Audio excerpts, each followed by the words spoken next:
കണ്ണൂർ പയ്യന്നൂരിലെ യുവതിയുടെ ദുരൂഹ മരണം കൊലപാതകമെന്ന് സ്ഥിരീകരിച്ച് പോലീസ്. മാതമംഗലം സ്വദേശി അനിലയെ കൊലപ്പെടുത്തിയ ശേഷം സുഹൃത്തായ സുദർശന പ്രസാദ് ആത്മഹത്യ ചെയ്തുവെന്നാണ് പോലീസിന്റെ കണ്ടെത്തൽ. യുവതി ആളൊഴിഞ്ഞ വീട്ടിലെത്തിച്ച് കൊലപ്പെടുത്തുകയായിരുന്നു.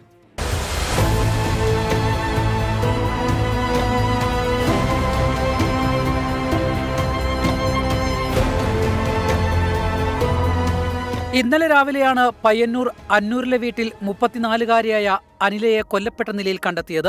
വീട്ടുകാർ വിനോദയാത്രയ്ക്ക് പോയതിനെ തുടർന്ന് പരിപാലനത്തിനായി സുദർശന പ്രസാദിന് വീടിന്റെ ചുമതല നൽകിയിരുന്നു.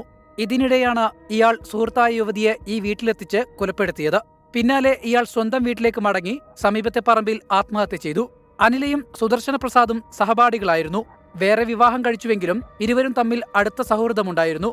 ഇതിനിടെ കുടുംബ ബന്ധങ്ങളിൽ പ്രശ്നങ്ങൾ ഉടലെടുത്തതോടെ അനില ബന്ധത്തിൽ നിന്ന് പിന്മാറാൻ ശ്രമിച്ചു. ഇതാണ് കൊലയ്ക്ക് കാരണമെന്നാണ് പോലീസ് നിഗമനം. ആദ്യം നമ്മൾ അസ്വാഭാവിക മരണത്തിനായിരുന്നു കേസെടുത്തത്. ഇപ്പോൾ അത് മർഡറായിട്ട് നമ്മൾ ആൾട്ടർ ചെയ്തിട്ടുണ്ട്. ഇത് അത്യാവശ്യം ശ്രദ്ധിക്കപ്പെട്ടൊരു കേസാണ്. അതുകൊണ്ട് തന്നെ ഇതിൻ്റെ ഞങ്ങൾ ഈ മരണത്തിന് ആരാണ് ഉത്തരവാദി, പ്രതി ആരാണെന്ന കാര്യത്തെപ്പറ്റി നമ്മുടെ അന്വേഷണത്തിൽ നമുക്ക് മനസ്സിലാവുന്നത്, പ്രാഥമികമായി മനസ്സിലാവുന്നത് ഒരു സുഹൃത്തുണ്ട്, ഒരു ആൺ സുഹൃത്ത്, അയാളും ആത്മഹത്യ ചെയ്തിട്ടുണ്ട്. ഒരു തവണ പ്രണയം അതിന് ബന്ധപ്പെട്ട പ്രാഥമികമായി മനസ്സിലാവുന്നത്.